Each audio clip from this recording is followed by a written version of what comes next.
Hello everyone, welcome back to Anuradha study point.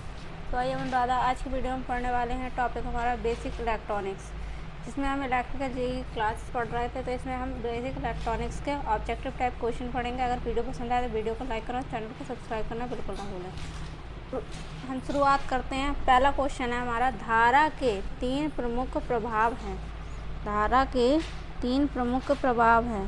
Option number ए, ऊष्मीय चुंबकीय विद्युत झटका देना, ऊष्मीय प्रकाश उत्पन्न करना, ऊष्मीय चुंबकीय रासायनिक चुंबकीय विद्युत झटका देना।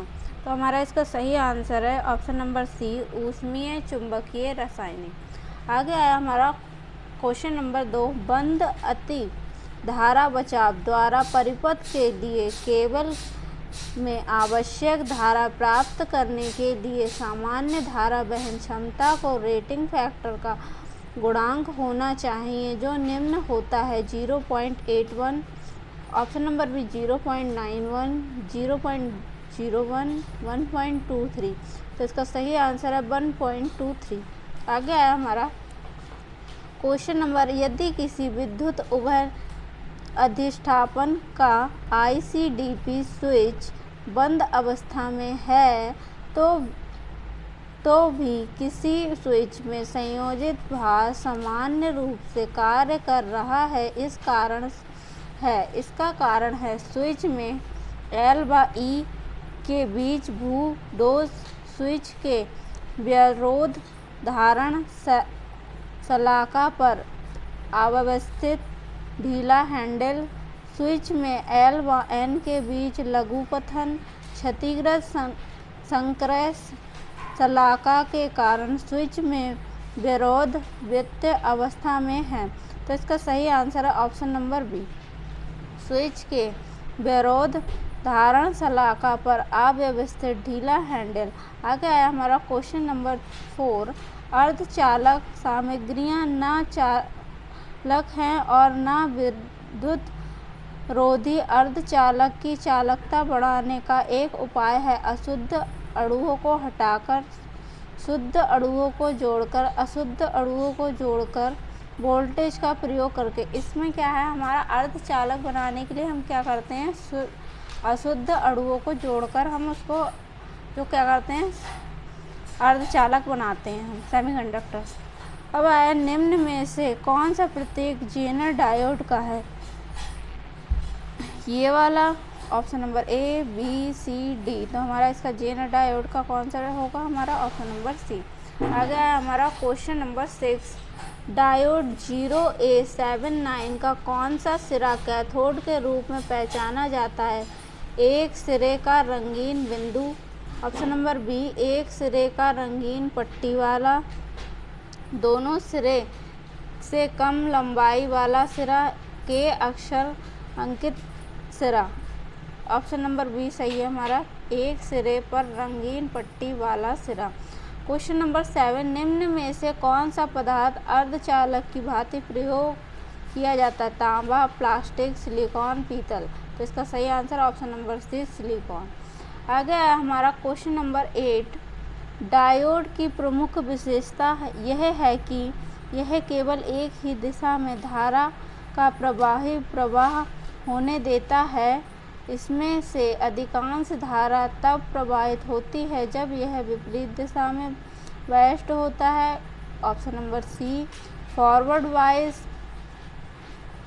दिशा में इसमें से धारा प्रवाहित नहीं होती। ऑप्शन नंबर डी, इनमें कैथोड से एनोड की ओर धारा प्रवाहित होता है। इसका सही आंसर है ऑप्शन नंबर ए है, केवल एक ही दिशा में धारा का प्रभावी प्रभाव होने देता है। आगे आया क्वेश्चन नंबर 9, नीचे दिए गए सर्किट में डायोड के आर वोल्टेज पतन का लगभग मान होता है। अब इसमें क्या है, 10 वाट दे रखा है, 6 वोल्ट दे रखा है। तो इसका हमारा सही आंसर होगा 6.0 वोल्ट।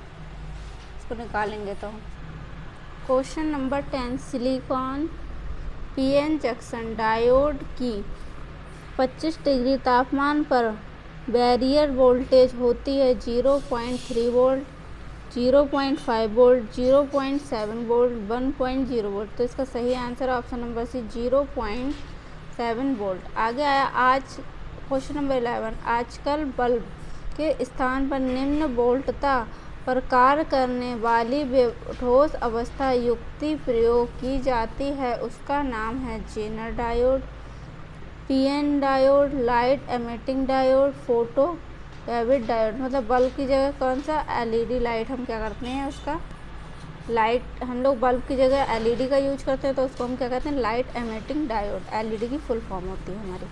आगे आया हमारा क्वेश्चन नंबर 12, किसी डायोड पर फॉरवर्ड बायस आरोपित करते ही उसके परिपथ में एक उच्च मानक धारा प्रवाहित होने लगती है। यह धारा कहलाती है सर्ज धारा, प्रत्यावर्ती धारा, दृष्ट धारा, विसर्जन धारा, सर्ज धारा। ऑप्शन नंबर ए सही है इसका। आगे आया हमारा क्वेश्चन नंबर 13, डायोड की फॉरवर्ड बायस अवस्था में एन प्रकार के पदार्थ से कुछ मुक्त इलेक्ट्रॉन निकलकर पी प्रकार के पदार्थ में प्रवेश कर जाते हैं। ये मुक्त इलेक्ट्रॉन पी प्रकार के पदार्थ में ऑप्शन नंबर ए एकत्र हो जाते हैं, ऑप्शन नंबर बी रिक्तियों के साथ पुनर्निर्माण क्रिया करते हैं, ऑप्शन नंबर सी से बिना किसी प्रभाव के पार निकल जाते हैं, ऑप्शन नंबर डी उपरोक्त में से कुछ भी नहीं करते। ऑप्शन नंबर बी सही आंसर है इसका, रिक्तियों के साथ पुनर्निर्माण क्रिया करते हैं। आया क्वेश्चन नंबर 14, डायोड आदि ठोस अवस्था युक्तियों में एक अवगुण यह है कि यदि उनका तापमान एक सुरक्षित मान से अधिक हो जाए तो वे बेकार हो जाती हैं। तकनीकी भाषा में यह प्रक्रिया कहलाती है रिवर्स बायसिंग, पुनर्निर्माण, पलायन, थर्मल रनवे। इसका सही आंसर है थर्मल रनवे। आगे आया हमारा क्वेश्चन नंबर 15, डायोड का अग्र बायस प्रतिरोध होता है शून्य, उच्च, निम्न, अनंत। इसका सही आंसर ऑप्शन नंबर बी निम्न। आगे आया क्वेश्चन, चित्र में प्रदर्शित अर्धचालक का प्रकार है जर्मेनियम, होल्स 1 2 3 4 5 6 7 दे रखे हैं, तो हमारा इसका सही आंसर है पी टाइप, एन टाइप, इंजेक्टिंग या इनमें से कोई नहीं ये दे रखे थे ऑप्शन, तो हमारा इसका सही आंसर क्या है पी टाइप। आगे आया जर्मेनियम का ब्रेकडाउन वोल्टेज होता है 0.75 electron volt, 0.6 electron volt, 7.5 electron volt, 19.6 electron. तो इसका सही आंसर है 0.75 इलेक्ट्रॉन वोल्ट। आगे आया अर्धचालक का प्रतिरोध ताप गुणांक होता है सदैव धनात्मक, सदैव ऋणात्मक, शून्य, उपरोक्त सभी। तो इसका सही आंसर सदैव ऋणात्मक होता है। आगे हमारा आया क्वेश्चन नंबर 19, पीएन संधि में रोधक विभव अधिकतम होता है पश्च बायस की स्थिति में, अग्र बायस की स्थिति में, संधि डायोड को दृष्टकारी रूप में काम में लेने पर, शून्य बायस की स्थिति में। तो इसका सही आंसर ऑप्शन नंबर है पश्च बायस की स्थिति में। आगे आया हमारा क्वेश्चन, अग्र बायस स्थिति में अवक्षय परत की चौड़ाई बढ़ती है, घटती है, नियत रहती है, अब निर्धारित रहती है। तो इसका सही आंसर है घटती है। अब आया हमारा क्वेश्चन नंबर 21, प्रकाशीय डायोड का संकेत रूप है। ये क्वेश्चन आपको क्या करना है, होमवर्क में करना है। आगे की वीडियो में मैं आपको इसके आगे को क्वेश्चन बताऊंगी बेसिक इलेक्ट्रॉनिक्स के। और अगर वीडियो पसंद आए तो वीडियो को लाइक करें, चैनल को सब्सक्राइब करें और अपने फ्रेंडों को शेयर करें, जिससे भी उन्हें भी पढ़ने में मदद मिले। और ये क्वेश्चन आपको कमेंट बॉक्स में इसका आंसर बताना है कि इसका आंसर क्या है।